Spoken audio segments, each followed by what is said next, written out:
नमस्कार साथियों, स्वागत है आप सभी का हमारे YouTube चैनल पर। कैसे हो आप सभी। तो देखते हैं कि 8वें वेतन आयोग पर क्या बड़ा फैसला आया है कि 8वें वेतन आयोग पर बड़ा और जाने कितना बढ़ेगा 8वां वेतन। ये सब अपन देखते हैं कि 8वें वेतन में अब कितना वेतन मिलेगा और 8वां वेतन अब बहुत ज़्यादा सरकार ने फायदा कर रहा है। 8वां वेतन कब से लागू होगा तो बता रहे हैं कि 1 जनवरी 2026 से 8वां वेतन लागू हो जाएगा। अब देखते हैं कि किसको कितना फैसला मिलेगा और किसको कितना वेतन मिलेगा। अब आगे बात करते हैं कि लेटेस्ट की न्यूज़ है कि 8वें वेतन आयोग को लेकर कर्मचारियों के बीच चर्चाएं तेज हो गई हैं और कर्मचारियों ने 8वें वेतन आयोग के गठन को लेकर प्रदर्शन करने का फैसला किया है। और confederation of central government employees and workers ने 12 अगस्त को कैबिनेट सचिव को पत्र लिखकर 20 अगस्त को कन्फेडरेशन से जुड़े सभी संगठनों के कर्मचारी प्रदर्शन करेंगे। यह प्रदर्शन 2 मांगों को लेकर किया जाएगा।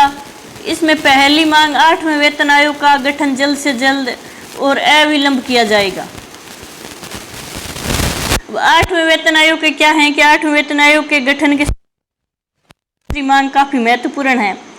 8वें वेतन आयोग के लिए जो टर्म ऑफ रेफरेंस तैयार किया गया है उसमें कर्मचारियों की राष्ट्रीय परिषद JCM की ओर से सुझावों को शामिल करते हुए उसे फाइनल टच देने की मांग की गई है।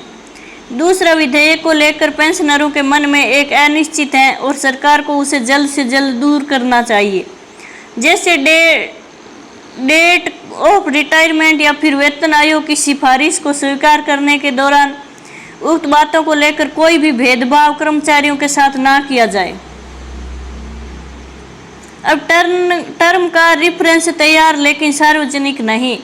कन्फेडरेशन के महासचिव SP यादव के अनुसार 11 अगस्त की शाम को कन्फेडरेशन के वरिष्ठ पदाधिकारी की बी के माध्यम से एक बैठक आयोजित की गई थी जिसमें सरकार को चेताया गया है कि वे कर्मचारियों के हेतु को लेकर सकारात्मक निर्णय जल्द से जल्द लें। वेतन आयोग की सिफारिशों को पहले जनवरी 2026 से लागू की जानी है, लेकिन अभी तक आयोग के अध्यक्ष और सदस्य की नियुक्ति नहीं की गई। सरकार की ओर से आयोग के गठन को लेकर जानबूझकर विलंब किया जा रहा है। सरकार ने अभी तक टर्म ऑफ रेफरेंस की सार्वजनिक नहीं किया है। कर्मचारी संगठन को यह जानकारी होना चाहिए कि टर्म्स ऑफ रेफरेंस में किन किन सुझावों को शामिल किया गया है। इन्हीं सब मांगों को देखते हुए 20 अगस्त को कर्मचारी संगठन प्रदर्शन करने वाला है। अब फिटमेंट फैक्टर में बताया है कि कितनी होगी सैलरी। अब सरकारी टीचर और प्रोफेसर सहित कर्मचारियोों की सैलरी में बम्पर बढ़ोतरी होगी। सैलरी की बढ़ोतरी में फिटमेंट फैक्टर का एक अहम रोल होने वाला है। इस बार फिटमेंट फैक्टर 1.83 से 2.46 के बीच रहने की संभावना है। अगर फिटमेंट फैक्टर 1.83 रहता है तो सैलरी 14% तक बढ़ाने की उम्मीद है।